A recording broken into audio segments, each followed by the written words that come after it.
Namaskar and welcome back to the channel. So we are back to discuss another remedy for the day, and it is called Borik's New Manual for Homeopathic Materia Medica with Repertory. इस remedy का नाम है थाइमोलम और हम boric से इसको discover कर रहे हैं। और ये बनती है थाइम कैम्फर से। अब थाइम कैम्फर कहाँ से मिलता है? It is found in essential oil of thyme, जो कि thyme vulgaris plant and some other plant से भी मिल सकता है। Mostly it's thyme vulgaris plant. तो जब ये एक शॉर्ट रेमेडी है, लेकिन फिर भी there is a guidance and कि इसको सेल्फ प्रिस्क्राइब नहीं करना। It can be superbly dangerous to self prescribe. It is a remedy having a wide field in genito urinary disease, यानी ऐसी वाइड रेंज ऑफ डिजीज़ या conditions जो affect करती है यूरिनरी और रिप्रोडक्टिव ऑर्गन्स को in both males and females. ये remedy वहाँ काम कर सकती है। It is indicated in pathological emissions, प्रिएपिज्म and prostatorrhoea. Pathological emissions यानी bodily emissions that are indicative of disease और डिसफंक्शन, जैसे कि कुछ बॉडीली फ्लूइड्स होते हैं उनमें, या कोई इन्फेक्शियस डिस्चार्ज हो रहा है, वहाँ पे ये एक्ट कर सकती हैं। प्रिएपिज्म यानी एक persistent and often painful erection that last for more than 4 hours unrelated to sexual stimulation. उसके बाद प्रोस्टेटोरिया में ये यूज़ हो सकता है, यानी एक abnormal discharge of fluid from the prostate gland which is typically thin, watery and sterile। तो ये उस केस में यूज़ कर सकते हैं। The proving show an action limited to the sexual organs, producing a typical sexual neurasthenia। Sexual neurasthenia यानी एक ऐसी condition which is characterised by physical and mental exhaustion, often linked to sexual dysfunction and perceived due to excessive sexual activity. तो excessive sexual activity होगी, वहाँ पे physical and mental tiredness देखने को मिलेगी। Specific for hookworm diseases.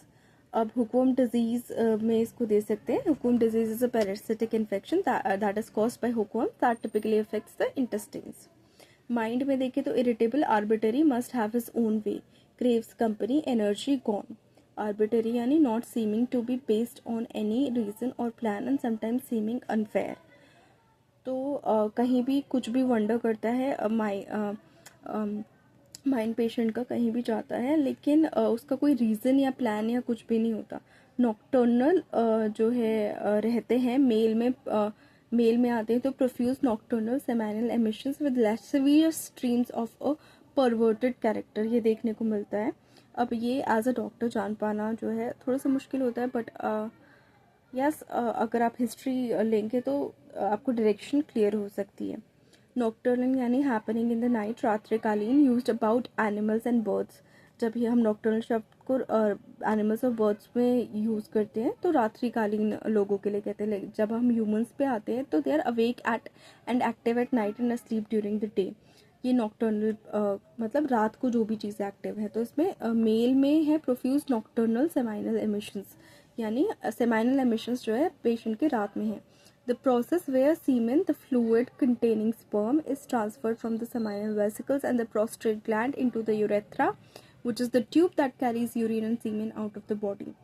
तो ये वहाँ पे देखने को मिलता है कि जो सीमेन जो है एमिट हो रहा है रात को, वहाँ पे ये दे सकते हैं पेशेंट की लेसिविशियस ड्रीम्स होंगी परवर्टेड कैरेक्टर के साथ, फीलिंग और revealing an overt that is not done in a secret way but in an open way, sexual interest और डिज़ायर, ऐसी ड्रीम्स होंगी।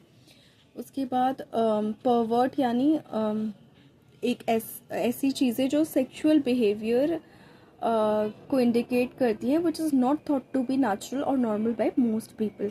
तो उस तरीके से ये ड्रीम्स में इस रेमेडी को प्रिस्क्राइब कर सकते हैं। अगेन प्रिएपिज्म के केस में urine burning with subsequent dribbling of urine, polyuria यानी the passage of large volume of urine with an increase in urinary frequency, तब हम इसे प्रिस्क्राइब कर सकते हैं। यूरेट्स इंक्रीज होंगे, यानी यूरिनरी टेस्ट में आप देखेंगे यूरेट्स इस पेशेंट के इंक्रीज आएंगे। Urates are salts derive from uric acid. वहीं फॉस्फेट्स डिक्रीज होंगे। तो फॉस्फेट्स यानी एनी सॉल्ट और कंपाउंड कंटेनिंग फॉस्फोरस, तो वो डिक्रीज होंगे यूरिन के जब टेस्ट करेंगे तब। उसमें ये दे सकते हैं, या ब्लड टेस्ट में भी KFTs में ये देखने को मिल सकता है। उसके बाद बैक जो है पेशेंट की tired aching feeling throughout the lumbar region, worse mental and physical labour, sleep wakes up tired unrefreshed, lascivious and fantastic dreams, lascivious यानी सेक्सुअल कैरेक्टर की ड्रीम्स, फैंटास्टिक यानी strange which are difficult to believe, वैसी होंगी। Modalities worse mental and physical labour, कोई भी mental या physical labour करेगा तो इस पेशेंट को दिक्कत होगी। उसके बाद रिलेशनशिप इसको कंपेयर करेंगे, कंपैरिजन में इसको दे रखिए carboneum tetrachloridum. Carboneum tetrachloridum basically एक रेमेडी है फॉर हुकवर्म्स के लिए according to doctor Lambert Suva Fiji who employed it in 50,000 cases, ऐसा बोरिक में दिया गया है। 2 पॉइंट्स इन्होंने कार्बोनियम टेट्राक्लोराइडम के बारे में दिए हुए हैं। पहला कि carboneum tetrachloridum is a vermifuge and vermicide of great potency and has shown itself to be the best vermifuge in the treatment of hookworms in a country where the disease predominates. Disease predominates मतलब greatest number of people को effect करती है। Vermifuge वो agent होता है that destroys और expels the parasitic worm. Vermicide वो होता है a substance that is poisonous to the worms. तो ये दोनों तरीके से काम करती है कौन सी, कार्बोनियम टेट्राक्लोराइडम। दूसरा पॉइंट जो है कंपैरिजन में दे रखा है कार्बोनियम टेट्राक्लोराइडम के, it gives little discomfort to the patient, okay, is palatable, requires no preparation of the patient, and even when it is when in the pure form is apparently not toxic. All of these features are of an advantage in a popular campaign.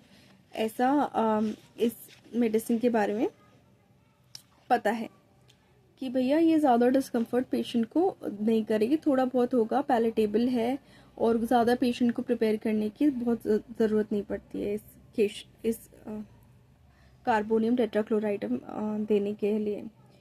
फिर लिखा हुआ है WG Smiley and SB Pessoa of Sao Paulo Brazil also found carboneum tetrachloridum to be extremely efficient in removing hookworms. A single dose of 3 cc given to adults has removed 95% of all hookworms harbored यानी जो वहाँ पे थी, उनकी intestine में थी, या mostly हुकवर्म्स जो है इंटेस्टाइन में होती हैं, तो उनको हटाने में 3 cc की डोज ने भी अडल्ट में भी काम किया है, 95% तक उसको एक्सपेल कर दिया है।